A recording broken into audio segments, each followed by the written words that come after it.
విశాఖ డైరీకి చెందిన పాల రైతులు విశాఖ కలెక్టరేట్కు వెళ్లారు. విశాఖ డైరీలో ఎటువంటి అవకతవకలు జరగలేదని, ఎటువంటి చర్యలు తీసుకోవద్దని హౌస్ కమిటీ సభ్యులకు వినతిపత్రం అందజేశారు. విశాఖ డైరీపై ఆధారపడి 3 లక్షల మంది రైతులు జీవనం సాగిస్తున్నారని చెప్పారు.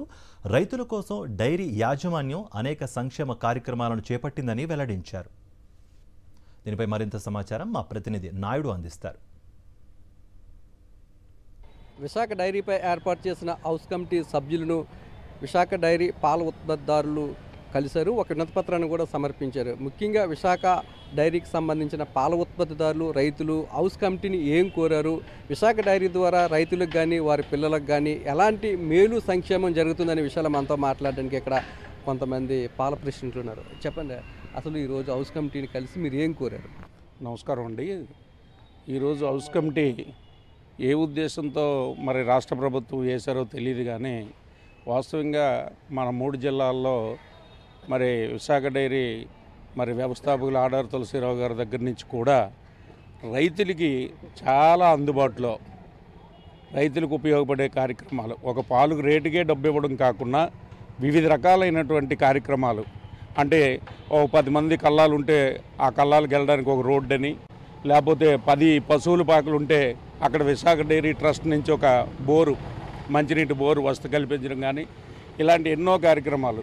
తర్వాత ముఖ్యంగా మాది అనకాపల్లి జిల్లా బుచ్చేపేట మండలం, నేను బంగారమెట్ట పాల సొసైటీ అధ్యక్షుల్ని.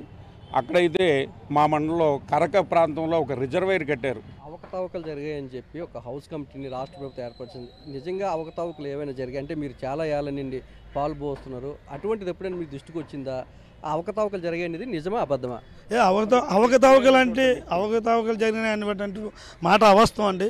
అటువంటిది ఏం లేదు. ఎందుకంటే అవకతవకలు జరిగాయంటే అది సొసైటీ కానించే రావాలి. ప్రతి సొసైటీలో మినిమం 10 లక్షలు ఉన్న వాళ్ళు ఉంటారు, 50 లక్షలు ఉన్న వాళ్ళు ఉంటారు, ₹1 కోటి ఉన్న సొసైటీలు కూడా ఉన్నాయి. అలాంటి అవకతవకలు అంటూ ఉంటే సొసైటీ నుంచే ప్రారంభమవుతాయి. ఎందుకంటే అది రైతులకి, మాకు అందరికీ తెలిసే పబ్లిక్గా జరుగుతుంది ఏదైనా సరే. సుమారుగా పాడి రైతులు 2 లక్షల మంది దీని మీద జీవనోపాధి సాగిస్తున్నారు. నేను చౌడవాడ పాలకేంద్రం సంబంధించిన వాడిని. సుమారుగా ఆనందబాబు గారు చైర్మన్ గారు వచ్చి ఆవు పాలు గిట్టుబాటు రేటు లేదని ఫస్ట్ టైం ₹5, రెండోసారి ₹2, మూడో విడత ₹2 రేటు పెంచారు. దాని మీద గణనీయంగా పాడి ఉత్పత్తి బాగా జరిగింది. రైతుకి ఇదే జీవనోపాధిగా సాగుతుంది.